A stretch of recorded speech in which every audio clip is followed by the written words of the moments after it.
Impact Family, impacting the world through healthy family.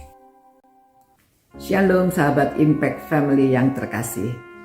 Bagaimana keadaan saudara semua? Tetap sukacita? Ada ucapan syukur?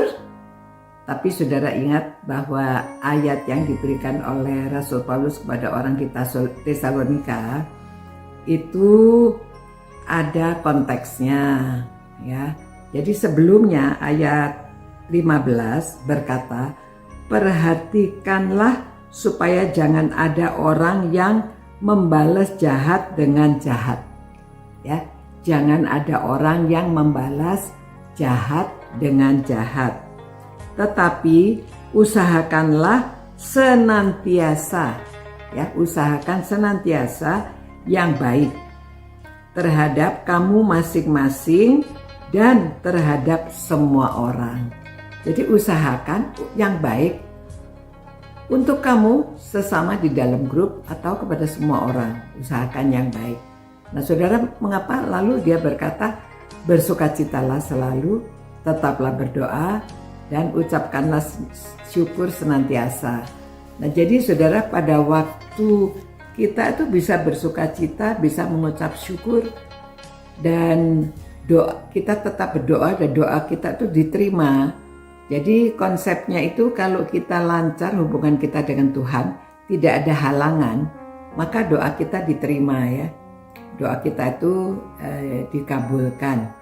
Di dalam 1 Petrus dikatakan, suami hormatilah istri supaya doa kamu jangan terhalang. Nah itu kan menghormati istri, doa kamu jangan terhalang. Karena dia sudah melakukan kehendaknya Tuhan supaya saling menghormati, ya. Kalau tidak menghormati, doa yang terhalang. Karena orang menghormati dengan hati yang tulus, dengan hati yang rela, dengan hati yang syukur, dengan hati sukacita, maka doanya itu tidak terhalang, ya. Nah, yang berikutnya tadi dikatakan jangan balas jahat dengan jahat. Karena kalau kita mau membalas kejahatan itu kan hati dengki, ya, dendam. Jadi itu ada dosa. Jadi ada halangan kita kepada Tuhan. Yaitu sebabnya berdoa juga doanya tidak terkabulkan karena doanya itu ada halangan.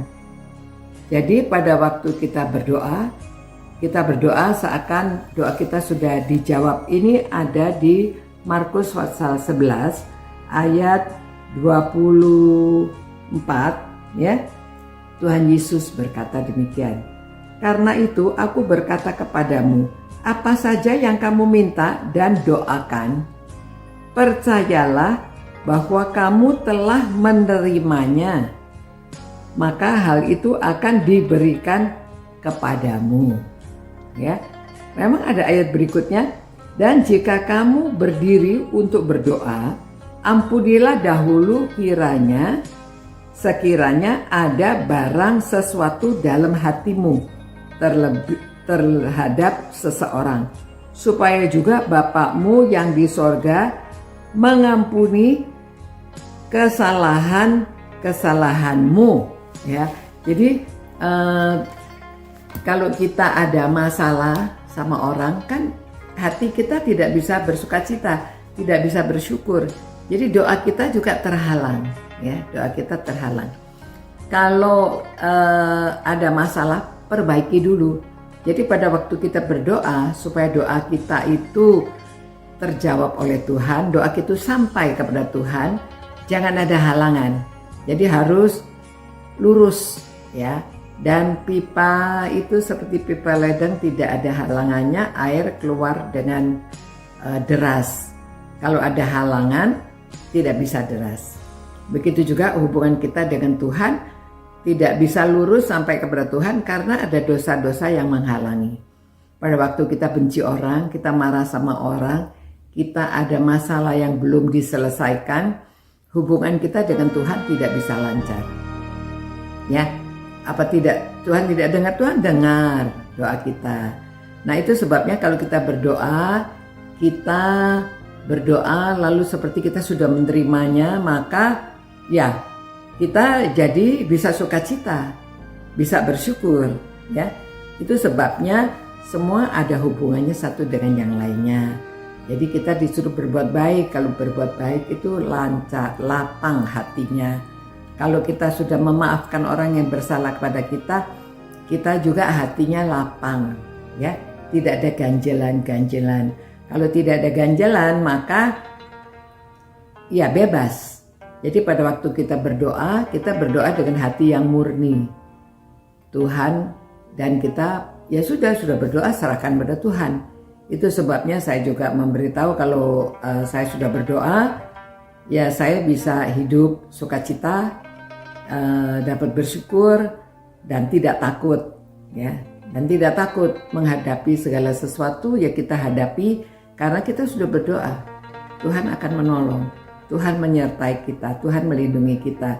Jadi itu sebabnya doa kita supaya lepas, bebas sampai kepada Tuhan, karena kita sudah membersihkan diri dari dengki, dari dosa-dosa yang ya ada di dalam kita. Itu sebabnya kita berdoa, Tuhan Yesus menyucikan hati saudara dan saya, karena pada waktu Dia disalibkan, Dia mengampuni dosa-dosa kita kalau kita serahkan, kalau kita mengakui dosa kita. Dan kita terbebas, ya, karena sudah diampuni oleh Tuhan Yesus. Nah, demikian saudara-saudara, salah satu kualitas dari anak-anak terang adalah berdoa senantiasa, ya, suka berdoa. Jadi ya itu membuat kita bebas, lepas, merdeka, karena kan sudah berdoa, ya. Seperti saya ceritakan, anak saya pada waktu mau masuk sekolah, dia ditanya mau memberi sumbangan berapa. Pada waktu itu dia hanya menulis 50.000, ya.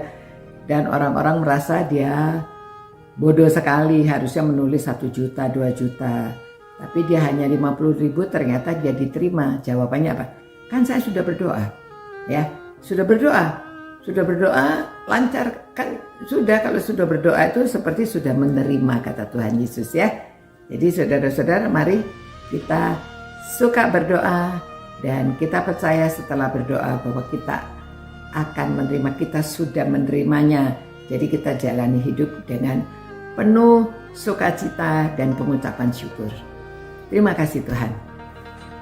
Engkau luar biasa ya Tuhan. Biarlah bersihkan hati kami, bersihkan hidup kami, supaya tidak ada halangan di dalam doa kami kepada Engkau. Tuhan berkati supaya anak-anak-Mu ini mempunyai sukacita, dapat mengucap syukur, suka berdoa, berbuat baik, dan juga mengampuni orang yang bersalah. Demi nama Tuhan Yesus kami berdoa. Amin. Ya saudara-saudara, mari kita memiliki kualitas menjadi anak-anak Tuhan. Sampai jumpa pula. Ciao. Impact Family, impacting the world through healthy family.